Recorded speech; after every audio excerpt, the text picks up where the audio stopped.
I feel like some of the things, Gerry, that you have shared on here, if you ever do crash out and it ends up on the internet and you get fired, people are going to look back at this podcast and be like, remember what he said? They're going to be like, seriously. This is going to be in a Netflix documentary where they're like, we had no idea. And they're like, he literally told you he threw a desk. What do you mean? I didn't throw a desk. I knocked it over.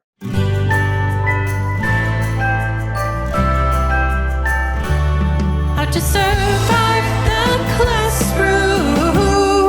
Hey, teacher besties. I am so excited to share with you that my book, They Never Taught Us That, is available right now. It is everything an experienced or first-year teacher needs to manage the chaos of a modern classroom, including some anecdotes to make you feel a little bit better, because if there is a way that you can screw up, I've probably done it. It also has advice on how to build trust with families, how to manage grading and lesson plans and IEPs, and everything else that they never went over in your teacher prep program. They Never Taught Us That is available everywhere right now. Hey, teacher besties. Welcome to How to Survive the Classroom. I'm Andrea Forcum. I'm Jerry Patoka. And I'm Molly Dugan. And guys, I can't believe I'm even saying this, but my kids are going back to school in a week. As people are listening to this, their kids are already back at school. And Gerry, you had, was it open house? Yeah, it was night? like where the kids can come and walk their schedule and stuff. I kind of just tried to hide the whole time. Dude, when's your first day of school? Thursday. No. Oh, Molly don't know. I'm on a year-round schedule, so I get short breaks. 3 like, weeks. more We talked often. about Yeah. this. Yeah. So Okay, I'm with you. I'm out again in October for like 3 weeks. But like we go back Thursday, which is annoying because it's Spider-Man Day. Oh, yeah, we Right. talked about this too.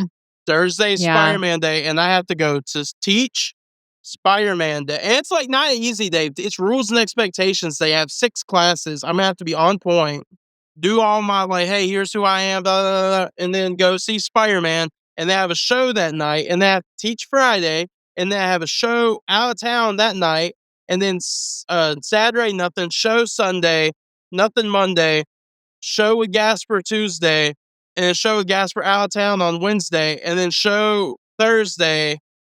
My gosh. I'm And a that's croak. called hustle, baby. That's This is right. the life of a showgirl. Well, Gang, that's gang. gang. Okay, I want to know because, God, I would pay so much money to be a fly on the wall when Gerry is like laying down the law with rules and expectations. Can you give us just your like a peek? practice. Yeah. Yeah, like give us a quick Wait, we're your students. Okay, yes. hold on, get into character, Andrea. Okay, so we're your Sorry. students and we're like, wait, how old are we? What do you teach? 13? I don't like this. You do stand up. You can't do your run up into, because here's the Nah. thing, Gerry, there are future teachers sitting there going like, I don't know what I'm going to say. How am I going to go up there and talk to all of these 13-year-olds? They need your leadership. So The words will find you. Give me your top 3 rules. Do not talk while I'm talking. Good one. I will crash out. If you talk while I'm talking, I'll crash out. And I think you say that to them too. You warn them about the crash outs. I tell them, I say, Yeah. no, listen.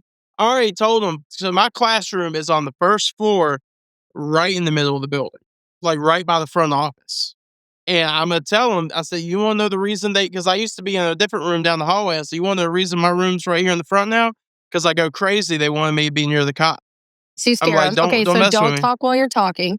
What's number 2? Yeah. I don't like when they get up and move around the room. Like, if you got to do something, I'm probably going to tell you, yes, just don't get up and start moving because I don't know what you're doing. If I don't know what you're If they're doing, like going to get I a don't trust you. tissue. Yeah, like if you got to throw something away, say, hey, can I throw this away? Yeah, it's fine. But like, don't just get up, throw something away because I'm be like, what if you come in to beat me up? I don't know. You're worried about that? No, but I'm worried about what will happen if they try. I get that. Usually, because Yeah. half the time they don't actually need to get up, right? They're like trying to like fart on their friend as they walk by or something. And then it like causes I'm chaos. not worried about getting attacked, but like, You just want to know. like, You just want to know don't what's do going that. on Don't in do your that. room. Yeah, just let me know. Like, you could be Okay. dipping. I don't know. What's number 3? I don't know. There's not much to get someone. I don't like when they talking when I'm talking. If I'm on the phone, if the announcements come on, if they can just be quiet the whole time, they already did it. so you just you start off class by saying, don't speak and don't move. Don't move. So Or I'm going to crash out and the cop will have to come save you all from me. normally what happens is like when they come in, I let them sit wherever they want, and then I go, all right, get up against the wall. And I put them in seats. And Nice. Dude, I'm scared of your class. I'll tell them, like, if I'm a student, I'm scared. Yeah. I'll say, like, look, here's what the class is. If you listen to what I say and do what you're supposed to do, you're gonna get a good grade. You're going to be fine. If you don't, then you don't. I said, everybody should get A in this class. I understand everybody learns at a different level, but if you do what you're supposed to do, you'll get an A. If you don't, it's because you didn't do what you were supposed to do. Nice. I said, we can laugh, we can cut up, we can have fun, but I tell them, I said, I'm the biggest, meanest person in this building. I said, you ain't never seen it. If you get me I could see it. on one, I'm like, the more I get to know you, the more I could see it. Okay, I just have to know, are you giving this big, scary talk with your Spider-Man dolls next to you, or are they sitting on your desk? Are you holding them while you're telling them that you're the biggest, scariest boy? Or if they want to find out the hard way, they can find out the hard way. You didn't answer the question. I mean, yeah, they can be wherever they want. I have superheroes. Did I send y'all a picture of my classroom? No. I bet you do. I have superheroes pinned up on the wall. And I'm like, yeah, look, but like voodoo style? Like with what? Like, did you staple them there? No, they're like cutouts that we found in the building. Like somebody had made them. God. Dude, you had me so scared. I was thinking you literally had these like figurines. Like I was thinking it was like giving I murdered these dolls. Whoa. I don't know. My brain went somewhere crazy. Nah. But no, like I've had before where if I pop off, I'll go crazy. I've had people walk down the hallway to see what was going on. Like they thought something was seriously wrong. I'm like, don't play with me. And it usually takes somebody one time to play with me, and I crash out, and nobody plays with me anymore. Okay, I have a question for you guys then, because here's the thing.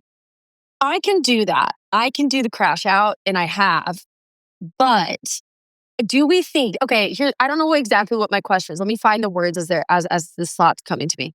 Half the time when I crash out, I get laughed at. Okay. I get a little giggle from a couple of the kids. Like, yeah, okay. Like, ooh, that was scary, Miss Dugan. Do we think it's a gender thing? Or it's am I reaching? It's 100% gender thing. Okay. It's 100%. Like, I think. Okay. I do think there are women who can do the crash out thing because there's some like that in my school. But then sometimes, like when I talk to like my female coworkers about this, they'll be like, "Oh, well, you're male; it's easier."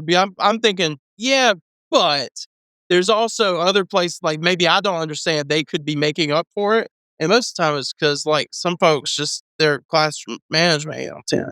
2 of the scariest teachers I ever had were female, and no one laughed when they crashed out. You were terrified. There was this one history teacher, and we called her the General. She was a retired Marine. She was maybe 4'11". Okay, this woman was tiny, but the way she made, and it was 8th grade that she taught us. She was legitimately one of the most terrifying humans I've ever met. Shaking in your boots. Oh, we loved her though. Loved her because she could turn it off, and then when she needed to, like she would make us wither in our seats. It was incredible. And no one laughed when she crashed out. People laugh when I crash out plenty of times. And I think it's the vibe. I think it's on me that we are, I think more, I don't know. Like it's not, I don't think it's, I'm sure maybe a little bit there's the gender thing, but I think it's more just, I probably let them get away with too much. Unfortunately, sometimes when they do stuff that they shouldn't be in class, but it's so funny that I can't, like my laughter brain starts before my teacher brain. Same. And that I think is why they don't take me seriously when I crash out, because they know I think it's funny, even though I am mad. They also know my sense of humor is also cutting up at the same time. And so I think like that's a me problem. And Gerry, I'm proud of you that you can terrify your students like that, because I've never had that grasp. And I think there's still some male. It's not necessarily like there are definitely males who can't have that same presence. Yeah. But like when you're 6 foot, 350-pound, bald bearded man, and you can get really loud, they listen. Yeah. They get quiet, and it's like, yeah, I'm fine with that. But most of the time, I can turn it off. Sometimes If I get to a point where I'm angry enough that I can't turn it off, I usually call for somebody. I'm like, nah, That's fair. I'm gonna go nuts. I feel like some of the things, Gerry, that you have shared on here, if you ever do crash out and it ends up on the internet and you get fired, people are going to look back at this podcast and be like, remember what he said? They're going to be like, seriously. this is going to be in a Netflix documentary where they're like, we had no idea. And they're like, he literally told you he threw a desk. What do you mean? He literally said he wanted to be by the I cop. knocked it over. Okay. Great. At least you own who you are. Yeah. Molly and I are getting canceled by proxy if you get yourself in trouble. So if you could just behave yourself. No, I do. I am aware some of my methods are not textbook, but because like one of the But things they're I do, effective. one of the things I do that gets on my nerves, and I always end up having to apologize for this. Like if somebody laughs at, like how y'all said somebody laughs when you crash out, I kick them out. I'm like, yeah. I said, you're not Sam or bye. And I always have to go back because you shouldn't kick them out. Listen, if you don't kick them out, if you listen to this, you don't know what the hell you're doing, don't kick them out. Wait, whoa, I did that. Back up. But I tell them to wait in the hall. I tell them to go on somewhere. I'm like, no, I get don't. out. Like See, I don't do sometimes that. I'll say go. There's a difference. I have go stay in the hall, which is usually the come up. But about once a year, I have the get out. I don't care where you go. Get out. And they're gone. And I know you're not supposed to do that. And now when I do that, I immediately call and say, such and such is on their way. Like, I just kick them out. That's fair. I can't do it anymore. I'm not waiting on y'all to come respond. And part of it, and again, this probably makes me sound horrible, but it's, for one, I'm letting you know that, like, hey, because in my building, they know, like, if Patoka don't do nothing else, his classroom's well behaved. And if it gets to a point where I'm losing that, I will do what I have to do to set the example to the rest of them. So if it's throwing them out, and I call, I'm like, hey, I wasn't waiting for y'all to come down here. I'm going to go ahead and do my thing, and then y'all can clean up. And never have they ever told me not to do that again. It's usually like, no, if you did that, you probably had a really good reason. Yeah. And I would say, like, if you're sending kids chronically to the office, then you start to become the teacher that cried wolf. Like, it's such a fine line. Like, I probably can count on one hand in the 7 years that I've taught, how many times I've sent a kid to the office. Because, like, to me, like, that's only if I think a kid is a detriment to the classroom. Like, genuinely. If it's like they're giggling, they're being distracting, whatever, stand in the hall, take a beat, you're getting the class riled up. But if it's like, I've had kids that were like bullying another kid in front of my face in my class, I was like, that's office. You will not be in here the rest of the class period, right? Like, that's different. Because like, if it's any minor behavior and you're sending to the office, it's like, I'm questioning it. Like, there's a difference between, and I guess I'm saying this for like newer teachers. If you're sending them to the office or you're saying, hey, step outside, I think that's a really valuable tool to separate the behavior from the rest of the class and to give them a moment to take a beat, to give myself to take a beat before I respond to them. Sometimes you got to discipline them in front of the other kids, right? Like, sometimes you got to do that. Sometimes though, I'm like, no, you're not going to get the attention that you want. Stand outside. Yeah. We'll talk about it. Think about what you've done. The class can calm down. I do that a lot. Yeah. Sometimes I make them stand out there for a while to make them sweat. I'm like, nah, you go stand in the hallway. I'm not coming out there right now. I'm going to do my job, and then I'll come talk to you. Well, I'm not just kicking kids out and blasting them at random. Like, if I boot a kid, and like I said, I almost always, if I'm booting a kid, I'm not just sending them out and being like, go on your merry way. If I boot a kid, I'm immediately picking up the phone and saying, hey, I just threw such and such out. Y'all need to come get them before they go. They're somewhere in the halls. Go find them. And that's because they tested my patience enough that I'm like, I'm not sitting in here and waiting on someone to respond to this. This needs to be handled right now, because if I'm at my wit's end with it, it must be bad. It must be good. They know I'm not calling for no reason. They're like, if Patoka called, you had multiple warnings, you had multiple things said to you, and you continue to F up. And it's like, you're not going to do that. And even after that, once I called, normally, because I'm not obviously not going to say a kid's name because I ain't going to jail. But I had a kid that me and them got into it, and I said, get out. And I also was doing ALC-ISS coverage.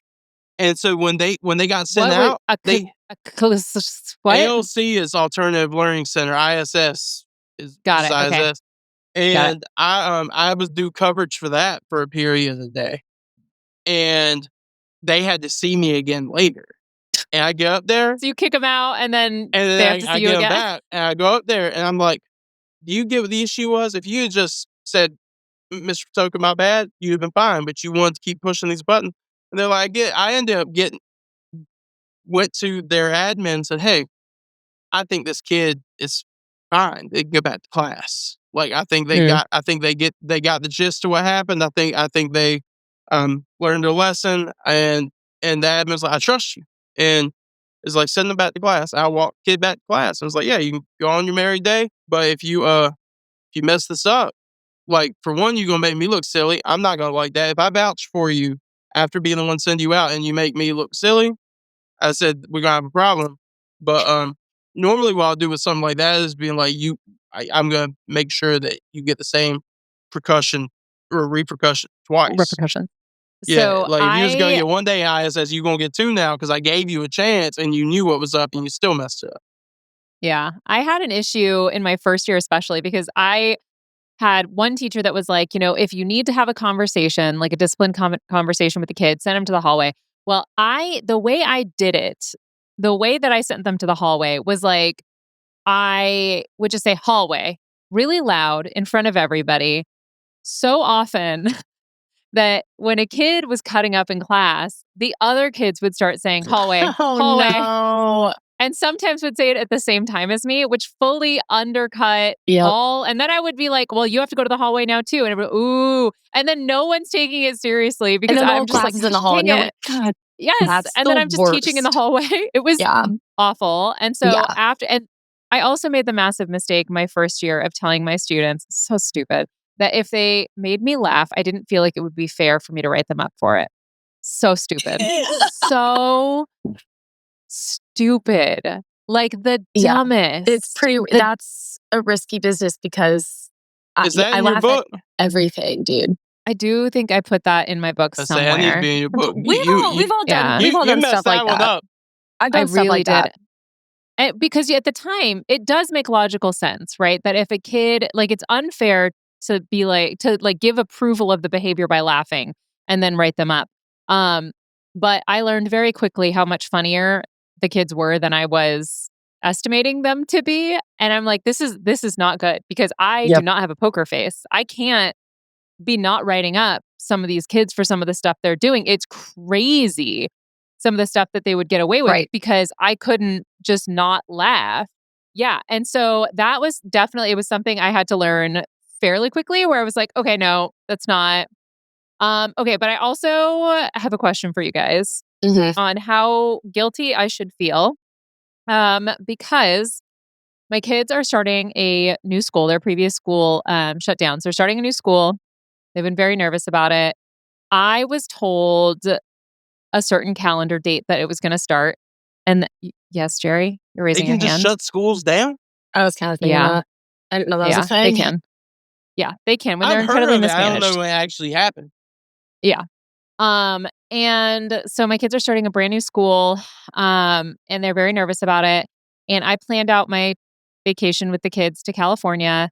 And the plan was we were going to come back the day before school starts. And in fact, we are coming back the day that school starts. And so therefore they are missing their first day of school. Woof. How old are your kids? Oh, 6 and 8. So first grade and second grade. Oh, okay. Probably fine, right? Like first, Yeah. who cares? I was thinking, honestly. like, no, I think it's fine. Okay, That's great. gonna buff so fast. Yeah.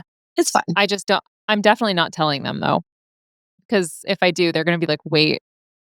So they're what? gonna go Like, to school thinking it's the first day, but the other kids will think, no, it's the second day. I feel like that's gonna mess with them. I think I'll tell them. I'm just not going to tell them until like on the way to school. I think Because that's ultimately, Or maybe it the day doesn't- before. if I tell them the day before, I'm going to have to send you a voice memo of what it sounds like when my daughter crashes out, that she's not going to get to hear all the rules for the first time. Okay, see, for your daughter, I can see this being a problem. For your My son will not care. your Will son not does care. not know what a treat this is going to be for him, because now they're going to have all this newness and they'll have a day to get kind of accustomed to it. And then he gets to come in from the top rope and be like, what's up, guys? Like, y'all didn't see me yesterday. He's going to love that. He is very excited. He's also, by the way, this kid, so a year ago, before he started kindergarten, could not read. I don't even know if he could really write his name. We didn't, he could write his name, but he couldn't read. That's fine. We went to the library yesterday and he picked up 4 Goosebump books.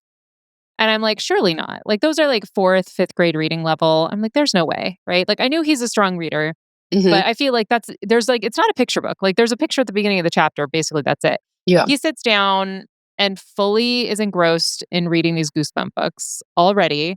Like, and I'm like, well, clear, like, there's no way he's like comprehending, right? So then I'm asking questions like, okay, well, who's there? Like, what are they there for? And like, he's fully comprehending, understanding these Goosebump books, and he's going into 1st grade. And I'm already concerned because I know my son and I know the kids who caused the most trouble in my classes were the ones who were really funny and really smart and really bored. And he is just exactly that kid. I'm like, should we slow down his reading? Like, no, don't read that. But like, maybe I'll open up the world of video games to him to kind of dumb him down a little bit. Oh my maybe make God. school a little bit more of a challenge. Melt his brain a little bit. I feel like though, by the time what's he in 2nd grade? He's going into 1st grade. Into 1st grade, yeah, that's close enough. But I think he's gonna like by the time he gets to 3rd or 4th, and he starts to figure out like, or 4th or 5th, maybe not 3rd, 4th or 5th, and he starts to be able to understand more stuff going on socially, like that he'll be able to regulate that. Because I wasn't that way until I got to high school. Yeah. And 3rd grade, or elementary, middle, I was super quiet. About 9th, but especially 10th, 11th, 12th grade, I started to realize I was like, I'm smart and I'm bored and I'm really funny. Hell yeah. And you kind of figure out how to use that to your advantage. And I think he's going to end up being the one that's like, they're going to love him. And he's going to use that to advantage, but he's definitely going to figure out what the line is. Yeah. I literally couldn't relate less to this, but I think that he's going to end up being the perfect class clown. And that's great. That's great because then he's going to grow up and have a dank personality. He's not just going to be smart. He's going to be like he's going to be well-rounded as a person, and he's going to have a lot of friends. Yeah. I just, as a teacher and a mom, I'm like, I'm seeing the storm clouds gathering. Yeah. But at least you're a parent that's self-aware. Your son's my 2nd favorite in your family. Is Steven your favorite? Yeah. Yeah, that's fair. Yeah. And if your daughter hadn't caught that little, I'm holding that grudge. If your daughter hadn't caught that little attitude with me, you might be cooked. But what'd you do? Right now, you guys, I bet it was deserved. He overstayed his welcome, according to my daughter. She basically said, like, she's like, when are you leaving? Because he had said initially he was leaving in the morning, and then it was like, I don't know, 2 p.m. or something. And she's like, here was the when problem, are you leaving? It's Molly, time to go. I told them I was leaving at a time, but I had no plan for what was actually going to happen when I left. And you know why I think she was annoyed was because I had been there at that point long enough that I was like, I feel like I've overstayed my welcome, but I also don't know what to do when I leave. I'm like, I don't know where to go. I'm like, do I go all the way home? Do I spend the night somewhere? What do I do? Yeah. And she didn't care what you did after you left. She just wanted you out of this is my house. She was like, you should be leaving now, shouldn't you? I was like, I guess so. That's hilarious. And she wasn't trying to be rude. She just genuinely was curious of like, why are you still here? Like she wasn't. Time has passed that you said. I think, and she loves structure and she loves a plan and she loves an agenda. And so the fact that like you had overstayed your stated time, she was like, get out. That's fair. Listen, there's a sense of relax when strangers are out of your home, and she was ready to hang loose, and she just couldn't yet. Yeah, I think there's a stranger in the home. Stranger danger. Okay, guys, we have a question that somebody sent in, and we are going to get to that right after this quick break. Can I take a potty break? Go for it. When I taught Shakespeare, trying to convince my students that learning their vocab was fun was absolutely brutal. Traditional memorization is super boring, and we don't have time as teachers to create brand new games every single week. And that's where No Word comes in. They have vocab sets already on there, and you can make your own super easily. No Word also saves time because students don't have to log in, which eliminates all of that extra time and effort spent onboarding students onto another platform and managing accounts. The vocab games are customizable and actually super fun. And if you're starting a brand new unit and you want some ideas for vocab for your students, you can use their AI generator to build a vocab pack for your students. If you want to get your students off of the computer, you can also print out their vocab worksheets. I love it for some quick review or as a fun way to gauge my students' knowledge. To find out more, go to knowword.com. Again, that's knowword.com to learn more about how No Word fits into your classroom. Have you ever wondered what I would say if my mother and my administrators weren't watching every single thing I do on social media? Well, that's exactly what my stand-up show is, and I'm going to be coming to a town near you super soon. You can get tickets at educatorandrea.com/tickets. Welcome back, Teacher Besties. So, although most of our listeners have probably already started back to school, I You know think so? there are some. Yeah, well, by the No, time that this then comes out, my bad.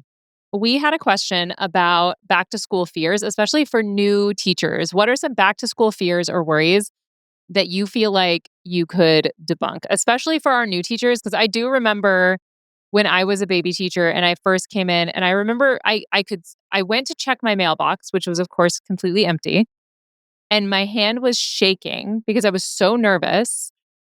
And I was like standing there just like staring at my mailbox. And then there was a teacher who was in like year 7 or something. And she came in there and she was like making copies. And she's like, "How are you feeling?" And I was like, and she's like, "Yeah, no, it's okay." She's like, "It kind of feels like that every year." Yeah. She's like, you just go with it. They don't care. They don't Yep. care. Just do it." You don't And have I to was have it all like, done.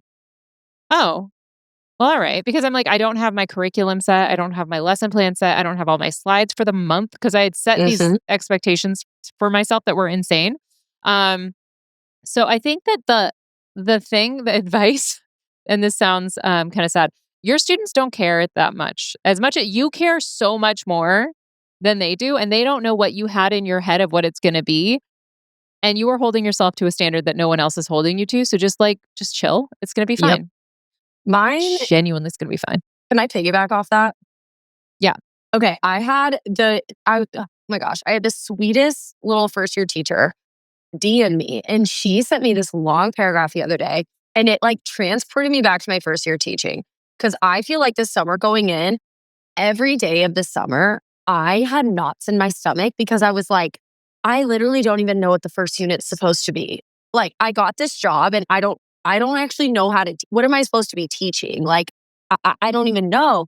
And I was freaking out thinking like I needed to have like a year at a glance planned and all of these things. And I didn't even know like what the units were going to be or whatever.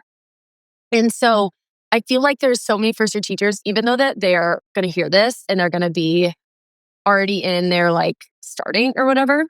I want them to know, like, just take it one unit at a time. Like, take it one unit at a time Yeah. and like go see what the other teachers are doing and just do that your first year. You don't have to make new lessons your first year. 100%. Go and copy what other people do. And then the next year when you're like, oh, okay, like I actually kind of know just how a school day works, then you can like tweak it and make it your own. But you don't have to have the whole year planned all at once. So if you're like hearing this and you're like, I don't know what my next unit is, get like a summative, get a topic and go from there. Like like mooch off of the other teachers. And like, you don't need to know your curriculum all at once. Like I was freaking out. And guess what? The teachers that were at the school handed me their folders. And I was like, oh, okay. Yeah. So I can just do this. Yeah. It was great. I think that's the craziest thing is most of the places that I've taught at, they gave me the curriculum like 2 days before school was supposed to start. Literally. My first teaching job ever, I will never forget, like, I was crashing out. When you said that, I immediately remembered back to going to, like, the HR meeting, which was 2 weeks before school started, and finding out about health insurance and all that kind of stuff, and me, like, asking and begging every single person, "Who can I talk to about what the curriculum is?" They're like, "Oh, well, the state standards are online." And I'm like, "What? Yes. What?" Like, what do you mean the state standards are Yes. just online? And then I started, and they gave me, because when I started, it was 2013. And so they gave me this huge, like 4-inch binder. And I opened the binder, it says Unit 1. And then in every single worksheet and every single, like the summative was at the end. But you're so right. Like, if they just start with like Unit 1 needs to be 6 weeks long, and this is the summative that they're going to have. Great. That gives you something. And the first like 2 class periods, all you're doing is getting to know the kids anyways, Mhm. doing like fun Yep. activities, culture Unless you're building. me and it's You're like the good. whole first week. Like, I'm doing the whole I week. mean, Amen, I, queen. s- Like, I said the first first 2 week days and a because I was half. I afraid don't of know. Jerry judging me, because I was like, I'm gonna do it for a week. Guys, my But birthday is always like the first or second week of school, and I have a birthday activity that I do with them. So this year incredible. it's the second week of school. So I'm like, I guess we're doing get to know you for a week and a half because it's like kind of a get to know you thing. So I'm like, I'm gonna get us Yeah. to my birthday, and then we start every year. Okay. I think maybe we could also share what are the like get to know you icebreaker culture building activities that you guys do in your class, just to give people ideas. I was actually going to ask because I'm thinking about doing something different this year. I want to do essentially like a kind of like a two truths and a lie type thing, but not two truths and a lie. I want it to be about me. And I kind of want to give them questions where they're like, is this true about which is the truth that he's telling me? Jerry, Like that's maybe like, literally what I do. Do you want me to tell you what I do? yeah, go ahead. Sorry, I'm interrupting you, but it might like be the You're good. solution to what you're like thinking about. Okay, I have a slideshow and it's just basic statements about me. And yeah, they literally have to decide, but I've had them in a group and they have no context because they're literally just like guessing / looking around my room. So like, and they're stupid things like where my dream vacation is to go. They have no way of Yeah. knowing where that is. But I just have these. So then and they have to hold up like a color of like, I have give them construction paper and it's like this side is like the blue side, this side's the red side. But they all have to agree as a team on a color. And then they hold it up. And then if they're right, I can Yeah. like explain the answer to them. So they're learning things about me. And then the winners So get candy. my brainstorm was like a do like a cap or no cap and like have here's one, here's the other. Like, cause now that I do stand up and not that I have an online presence, but I at least have relations with people who have online presence. I've met or have relations with people who they have heard of. Like a lot of the people in Raleigh wrote for Mr. Beast, and these kids love Mr. Beast. So it's like I know Dude, he's people from who my were writers for hometown. Mr. Beast. Did Yeah, you he know lives that? like an hour and 10 minutes from me now That's crazy. in Really? Greenville, No, he's from North Carolina. Yeah, Kansas. yeah, it's crazy, and it's like one of the dudes who's like his cameraman is he does stand up sometimes in Greenville area, and he's come through, and he followed me after my cookout clip went viral. Not viral, but like in this region, it got pushed out a lot. And then there's another YouTuber named Tommy in it who I met and follows me, and I worked with one time, and they knew who he was, and that was like the first time I was ever able to actually flex something I was doing for them to relate to. So there's stuff like Yeah. that and just different fun facts. It's like, yeah, I could kind of do like my get to know you rather than showing them the presentation like I have them do. Do like a hey, which of these things is true? Mm, Um, I like Yeah, like that. it's like a gamified version of getting to know you. yeah, like Yeah. they had our school did one. They call it Staff Jeopardy. Mm-hmm. Where they did the week after EOGs, they let the eighth graders play it, which I feel bad now in hindsight because I lied on all of mine. I made stuff up. Like I what? made Sure. I can't remember. I just wrote Like something cool Oh my down. stuff? gosh. Like, But did you make up cool stuff about yourself? it was cool, but like it was far fetched, but not so far fetched. Like one of them was that I had lunch with President Obama. Why did you do that? I I think don't when he know. did Two Truths and a Lie on here, he also brought up Obama. He was like, yeah, I Yeah, met I he mean, tends to be President my Obama. respect. go-to. Well, in Yeah. my defense, so I'm 27. There haven't been very many presidents that people didn't have a strong feeling one way towards or another So you were without like, going he's too a deep safe into it. one. Yeah, like the other 12 years of my life, there's been a very controversial I don't care what you think about him. It doesn't matter to me. What is I'm He's not probably the most using him as my neutral, is what you're example, saying. Right. It's one, it's like, yeah, regardless of how people feel, I'm not even bringing it up because people have strong feelings. I feel like people Fair. who even didn't like Obama can be like, yeah, well, he was the president. Like, Oh, yeah, didn't doesn't like Right. him matter. yet. Okay, fair. Right. Yeah. So Or I Biden did could be another one, but I did something that kind of also was along those same lines, but I would do an investigate the teacher. And so they weren't allowed to touch my desk or anything on my desk, but they were allowed to get up and they had 5 minutes to jot down a bunch of notes. And I had them because I was an English teacher. I gave them like a frame where it was like claim, evidence, and reasoning. And so they would have to come up with a claim about me. Their evidence would be something they found in my room, and their reasoning would be they'd have to explain it. And then they would have 5 minutes to do that. They'd write it all down. And then when they all sat down, they would like share it with somebody next to them.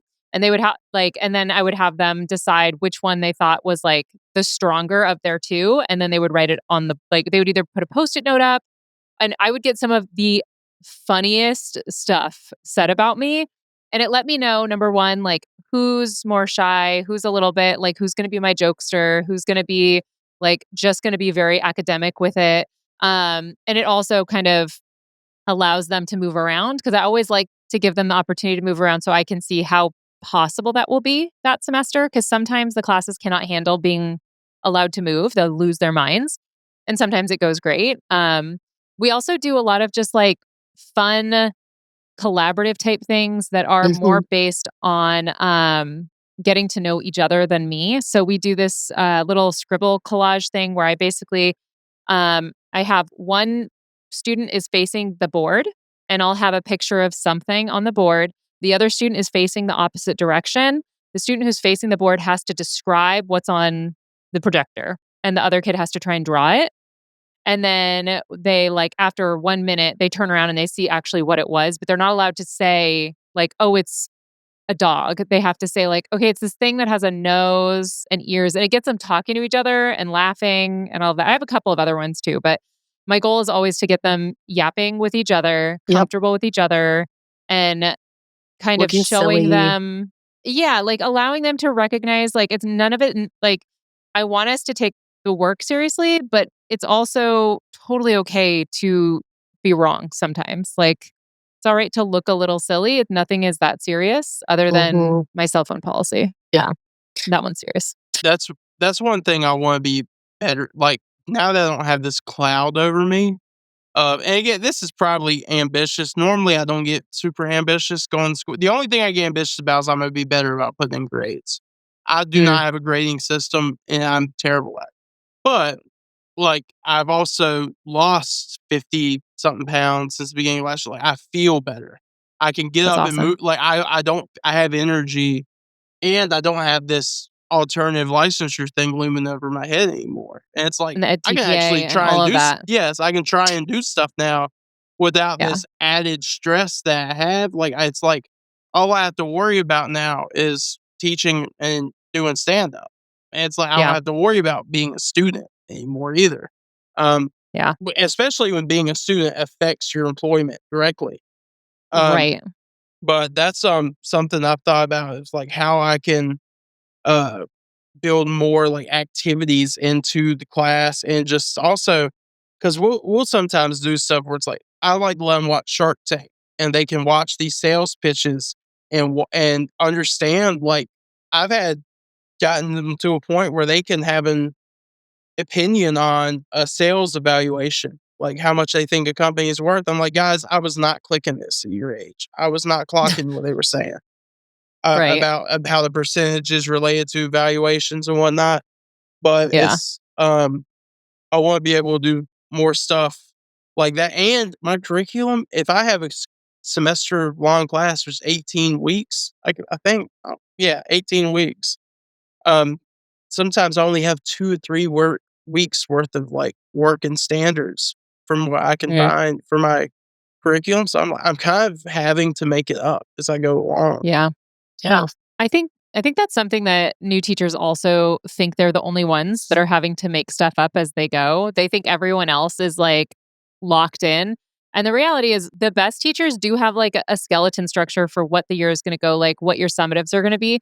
But all of us are just like kind of making it up as we go along. Like we're all 1000%. just That's what gave me a lot of comfort when I started. I was an IA for a week, instructional assistant, and I realized, oh, nobody really knows exactly what they're doing. Like it kind of debunked Well, for me, like that all my teachers had planned, all my teachers knew how everything was going to go perfectly. It's like you can have an idea, but you have to adapt, and yeah. that's kind of what I'm trying to get comfortable doing. Is like let me adapt. And sometimes I've shown up and had a class given to me. They're like, "Hey, such and such isn't teaching this anymore. Do you want to teach it?" And I change. And that happened to me last school year. I started teaching marketing. There's little to no curriculum for it. Yeah. And I found out I was teaching it 5 days before school started. I was oof. literally finishing the PowerPoint and then going into class and teaching it. And Yeah. Yep. it's not a good way to do it, but But it's people, I also think like, first year teachers don't realize veteran teachers are still having to do that. So it's okay if yeah, you're Yeah. doing that, you know? That I'm like polishing up my slides while taking attendance while my students are filing in. And I'm Yes. like, oh, I better finish that real quick. Like it happens. Yeah. It's okay. They don't know. It's fine. that's what's fun Um, for me, like being in a different, like I'm not in English or math or anything. I can sometimes have different classes within the same unit and kind of like challenge myself and change what I'm teaching because I don't have to teach to a state standard. I can say as long as I'm meeting my standards, I can change it as much as I right. Okay, see, want. you're more ambitious than you give yourself credit for. That's ambitious right there. I Don't don't do think that you to give me, yourself Molly. an No, don't what? boost my up. Shut up.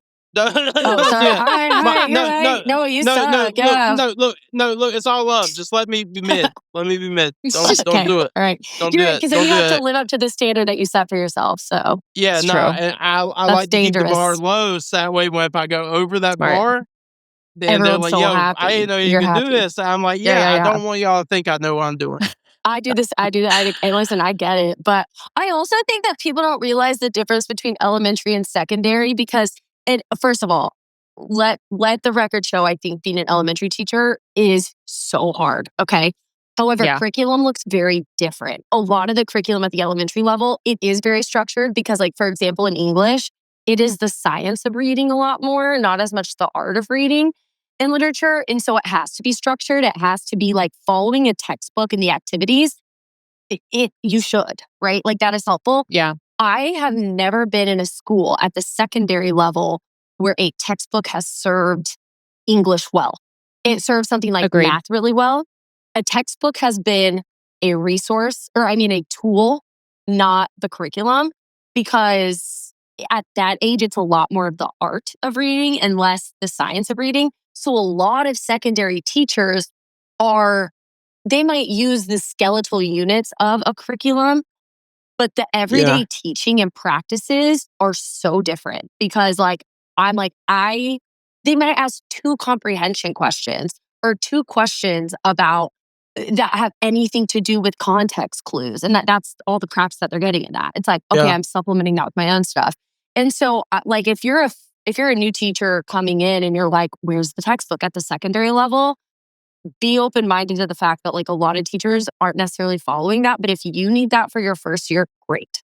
If you don't want Right. to use that, a lot of secondary teachers aren't using that because it just sometimes isn't best practice for this I Yeah. subject. I've only taught tech classes and PE, so I don't have much to speak from. But I have a video where I crowd worked a lady who taught ESL, and I said, and I stand by. I was like, I think ESL might be the hardest thing to teach because to me, that and the reason I bring that up is because bringing it back to the science of teaching someone how to read as opposed to preaching as an art. To me, I can't remember learning how to read. I just know I did. Yeah. And the fact that like is an actual thing where people, elementary teachers, if you listening, golf clap. Because I don't know how you're teaching people how to read. I don't know how you're Same. teaching people another language. Because to me, it's a you get it enough and you repeat it and you know it. That's not how it works. And Yeah. I don't get it. I really don't. Like, I feel like I'm not a math person, but I think if I locked in, I could learn how to teach math. Same thing for most subjects. I don't think I could learn how to teach someone English, whether it's them learning how to read and speak in proper grammar or whatever, or learning it as a second language. I don't know. It Yeah. doesn't make sense It to me. is it is crazy because when my daughter was in kindergarten, she was learning how to read and she had a really hard time. And so I went in and had like a conference with the kindergarten teacher. And she's like, "Well, you have your PhD in curriculum and instruction." I was like, "Yeah, I do." She's like, "So you know." And I'm like, "No, no, no, no, no, no, no, no, no, no, no, no.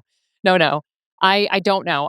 I have literally not looked at this part of learning probably ever." And she's like, "Well, they're gonna be learning the phonemes. They're gonna be and she's using all of these words, and I'm like, I don't know what these words mean because it's It's like not anything I've linguistics. ever. Yes, and I'm like, I haven't thought about phonics at all in I don't know how long. I'm like, please just explain to me exactly what you mean and maybe define some words for me because it is just a different skill set. So, It's Exactly. crazy. yeah, we love our kindergarten teachers. Do you guys before we get out of here, do you guys have any hills that you want to die on this fine, beautiful day? Jerry Always. doesn't. Jerry's just I feel floating like this along. is the first the episode where I've had the most productive things to say. I'm done. I think I'm cooking. Done. Crushed it. I knew I was cooking when I started to speak and saw Okay. Andrea's face change, where she was like, "God, I was gonna change the subject," but I'm like, "Nah, I'm on one right now. I'm locked in." I could see it on your face, and you're like, "I don't know what this is about to be." Yeah. Sometimes I get a little scared, Jerry. I'm not gonna lie. There are times. I don't really have any hills I'm gonna die on because here's one. Um all rules about kids and screen time, they no longer count if you are traveling. If you are gonna be whether it be a road trip or an airplane ride, it's fine. It's Fair. fine because I'm about to get on a plane with my kids. And as it is right now, we have tablets, but they're only allowed to use it for Khan Academy. That's it.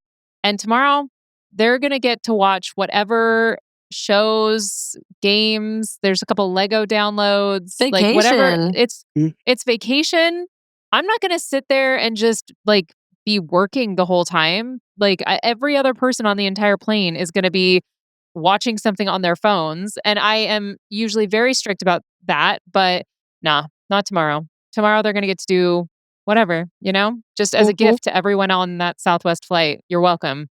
Yeah. So screen time doesn't exist It's a if good one. you're in the air. Yep. Do you have I fun, think that's Molly? valid. I have so many. I can't decide between the few I want to die on right now. I have so many opinions. It's so insane. I think that I think I'm going to start with this one. If you are, I'm just going to say it as a female, but I think it can go either way. If you're someone who is meeting a female who is a teacher and you find that person attractive, don't say things like, "Man, if you were my teacher, I have a Ugh. fat crush on you. Wow, I bet all the kids, blah, blah." That's creepy. Ew. That is, what's the word? Predatory. Predatory. Pedophilic. And that is making me like, I don't take that as a compliment because it's a weird thing to say. And it Yeah. doesn't come off as flirting, it comes off as predatory.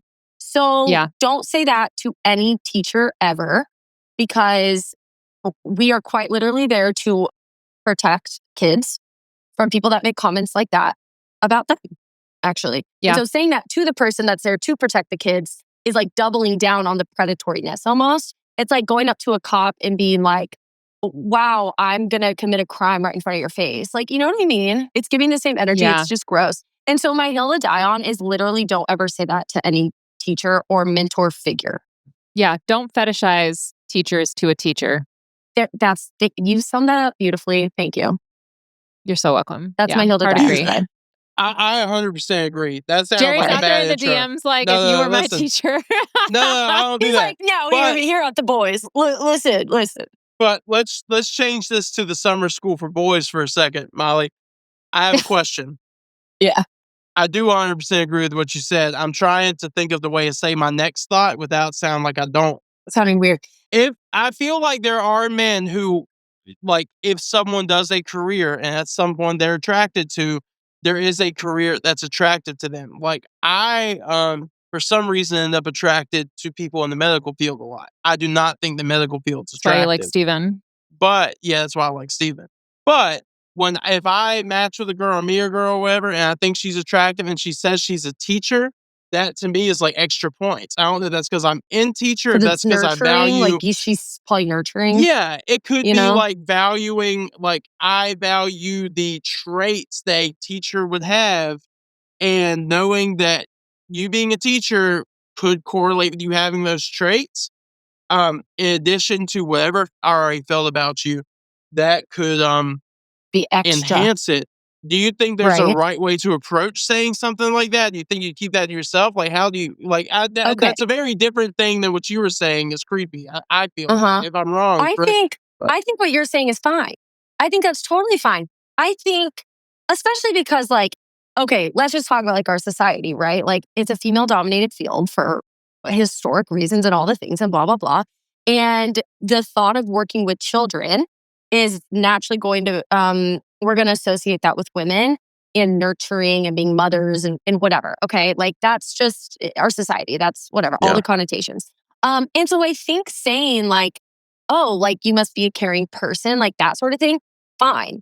Okay. Now, what I think it is people will say it. If you match with a girl on Hinge and you say like, oh, you're a teacher, like I would have had a crush on you, that's very different than saying I find it attractive that you are a teacher because that's like an honorable field to be in or whatever. That is completely different. And a lot of guys do it in like the fetishy weird way.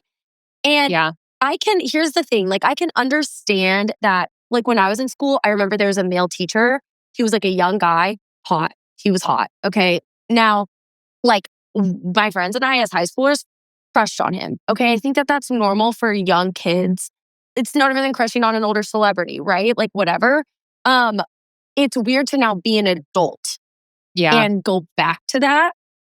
Like Yes. instead, I think if you want to joke about that, I think that there's a very fine line and there's maybe a way to do it tastefully where you're like, and maybe not, but where you're like, man, when I was young, like there was a teacher that like, there was the hot teacher in the school, like I had a fat crush on her and be like, maybe, but even still, that's like associating Even it. I don't still, know. I think It's the creepy. problem lies with like them associating themselves not with a fellow adult, but at like putting themselves in the position of a student is what is the ick to me. It's like if I were one of your students and I'm like, if you were one of my students, We wouldn't be talking right now. no, we would not be just not talking at all. Like, ew. Exactly. Ew. Like that's, if you were one of my students, then that would just be it. You're my, like, you know what I mean? It's like a weird context Yeah. to put yourself in. And I just Yeah. think that, and the only reason I say men is because I hear it the most from them. And I just Yeah. think that it needs to go away because I don't think, like, I'm telling you right now, men, you sound predatory when you say that. That's creepy. And I don't think it would ever happen to a man the other way, where a woman's like, man, if you were my teacher, I had a crush on you. I think women are smart Everyone would enough to be not like, say something ew. stupid. You're like, Like I okay. even think that's like that's a and I agree with the idea, but it's even a difference in my brain. The way it registers is if I said, "Oh, if I had a teacher like you, I had a crush on you," because that's a weird way of saying, "Hey, I have a crush on you," and I would I have felt find the you same if I attractive. was your student. Just say it. Right. Whereas, like if they said, "Oh, I wish I had a teacher like you," that feels sexual and predatory in nature. Like, oh, Ooh, you're telling me that you would make this person you're telling me that if I was your teacher, you would make me want to ruin my life it's over a gross. relationship with you?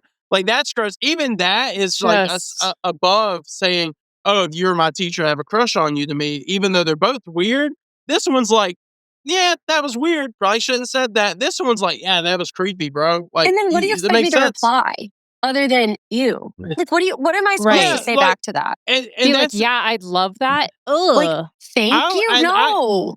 this isn't Ew. something I would say, but even it registers the same point. Like, how are you supposed to respond to that? I would never register thinking of how to respond to something like that. I wouldn't probably say that in the first place. But like, what's your response supposed to be? Oh, if you were my student and had a crush on me, like, no, that's weird. Yeah. Like, what do you That's- expect me to say back to that? And so it just makes Yeah. the Right. situation weird. So if you come across a teacher, someone that you find attractive that is also a teacher, don't put the two together. Easy. Right. Keep them separate. Just say you're an Yep. attractive person. It's cool that you're a Yep, teacher. that's it. The Yeah. end. Full stop. It's That's my hill not to a die on. weird thing to be attracted to someone maybe a little more based on the career they do. It's weird when you try and like Sexualize it. fetishize it, like Andrea said. Yeah. Like if you're attracted to someone who's like maybe an accountant, it's like, oh, I might like X, Y, and Z. I can't get why somebody would be attracted to an accountant because they're an accountant, but I'm sure something exists. Stable. Like nurses and teachers, I feel like are the obvious ones to find traits Yeah. and say, oh, this is why a person's Yeah. attracted to me. Oh my God, guys, really quickly, with this hill to die on, I got to tell you this really quick before we go. I'm so sorry. I'm putting a video out today about it.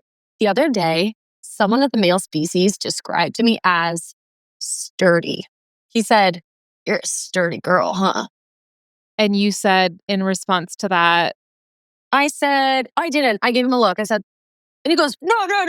I just mean like, you're like a tall girl. Wait, this You're happened in person or like in your comments? you got like some good meat on your bones. Like you're a tall girl. You got some meat on your bones. You're like sturdy. And I said, oh, huh, interesting. He goes, oh, sorry. You're athletic. He's like, I don't, he I'm said missing this a in way out. person? Was this in Mhm. real life? real lifetime. Yeah. Wow.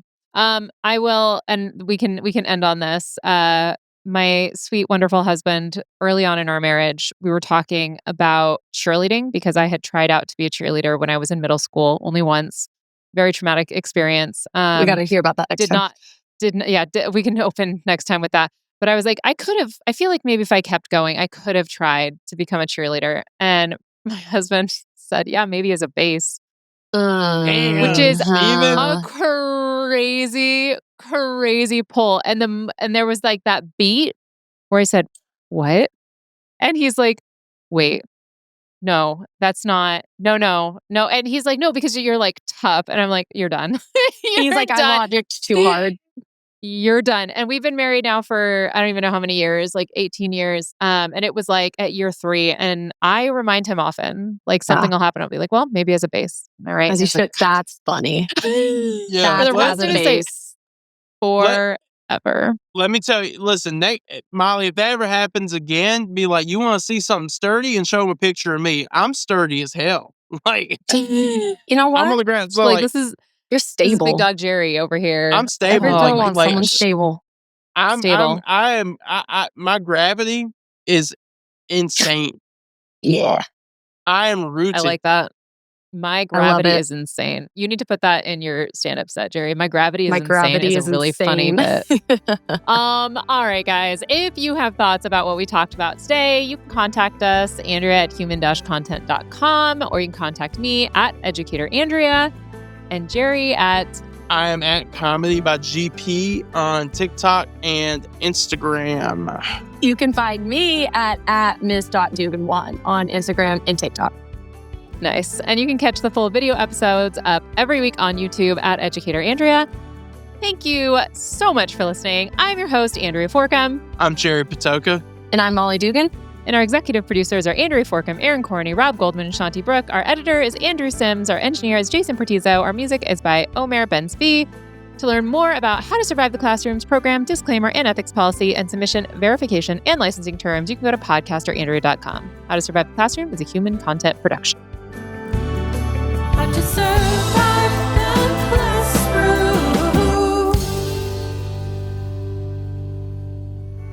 Thank you so much for watching. Want more of How to Survive the Classroom? You can watch more episodes right now. Just click on that little box over there. You see it? And if you haven't yet, please subscribe. Okay, bye.